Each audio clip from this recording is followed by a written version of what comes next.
আচ্ছা, আমরা শুধু এই ইলেকট্রন বিন্যাস দিয়ে কোনো মৌল ধাতু না অধাতু হবে সেটা আমরা কী করে বুঝবো, তাই তো? আর শূন্য তরুজি শূন্য সমযোজী হবে সেটা আমরা কী করে বুঝবো সেটা আমরা আজকে দেখবো। দেখো, আমরা কয়েকটা উদাহরণ নিয়েছি। কি প্রথমে, যে সোডিয়াম, ম্যাগনেসিয়াম, অ্যালুমিনিয়াম। আচ্ছা, এই সোডিয়ামের ইলেকট্রন সংখ্যা কত? 11, যেটাকে আমরা বাংলা করতে হবে 2 + 8 + 1। ম্যাগনেসিয়াম 12, 2 + 8 + 2। অ্যালুমিনিয়াম 13, 2 + 8 + 3। তেমনই কারা দেখো, একটা জিনিস সিমিলারিটি লক্ষ্য করো। আবার পটাশিয়াম, ক্যালসিয়াম। পটাশিয়ামে কত? পটাশিয়াম এখানে। পটাশিয়াম কত? পটাশিয়াম 19, 2 + 8 + 8 + 1। ক্যালসিয়াম হচ্ছে 20, 2 + 8 + 8 + 2। সবগুলোর লাস্টে দেখো কত কত আছে এখানে, 1 2 3 বা 1 2।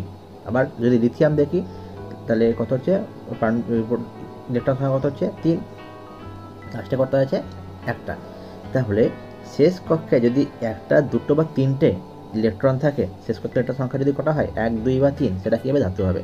তাহলে শেষ কক্ষে ইলেকট্রন সংখ্যা 1 2 বা 3 হলে সেটা কী হবে? ধাতু হবে, সেটা হয়ে যাবে ধাতু। এবার অধাতুর ক্ষেত্রে দেখি। কার্বন 6, 2 + 4। নাইট্রোজেন 7, 2 + 5। অক্সিজেন 8, 2 + 6। ফ্লোরিন হচ্ছে 9, 7।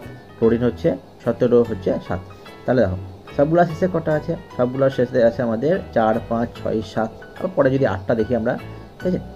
সেক্ষেত্রেও আমাদের কী হবে? সেক্ষেত্রেও আমাদের, বা আমরা যদি নিয়ন আর অর্গনকে দেখি, নিয়ন কত হচ্ছে? 10, 2 + 8। অর্গন হচ্ছে 18, 2 + 8। তাহলে আমরা দেখতে পাচ্ছি যে যেগুলোর লাস্টে 4 5 6 7 করে আছে, সেগুলো কি হয়? সেইগুলো হয়ে যাচ্ছে আমাদের অধাতু। তাহলে যদি শেষে 4 5 6 বা 7 থাকছে, সেটা কী হচ্ছে? অধাতু হচ্ছে। আচ্ছা, এই লাস্টে 1 বা 2 বা 3 হলে কি হয়? এরা সবসময় একটা করে এই একটা করে ইলেকট্রন বা দুটো করে ইলেকট্রন কী করে বর্জন করে দেয়, তাই তো? আর এই 5 6 7 8 4 হলে কি হয়? এরা সবসময় একটা করে ইলেকট্রন গ্রহণ করে। এটুকু বোঝা গেছে। তাহলে এই ধাতুগুলো কী করবে? ইলেকট্রন বর্জন করবে, অধাতুগুলো কী করবে? ইলেকট্রন গ্রহণ করবে। তাহলে ধাতু আর অধাতু যদি আমাদের একসঙ্গে থাকে, সেটা কী বন্ধন হবে?